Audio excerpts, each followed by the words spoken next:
മുരിക്കാശ്ശേരി സഹകരണ ബാങ്കിൽ സഹകാരി സംഗമവും ലാഭവിഹിത വിതരണവും അനുമോദന യോഗവും മന്ത്രി റോഷി അഗസ്റ്റിൻ ഉദ്ഘാടനം ചെയ്തു.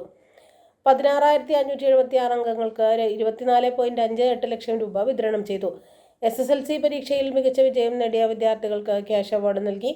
ബാങ്ക് പ്രസിഡന്റ് EN ചന്ദ്രൻ അധ്യക്ഷനായി. ജില്ലാ ആസൂത്രണ സമിതി ഉപാധ്യക്ഷൻ CV വർഗീസ്, ജില്ലാ പഞ്ചായത്ത് അംഗം ഷൈനി സജി, പാക്സ് ജില്ലാ secretary Romeo Sebastian, block panchayat vice president Sibichan Thomas, panchayat president Sindhu Jose, assistant registrar CR Wilson, ഭരണസമിതി അംഗങ്ങൾ തുടങ്ങിയവർ സംസാരിച്ചു.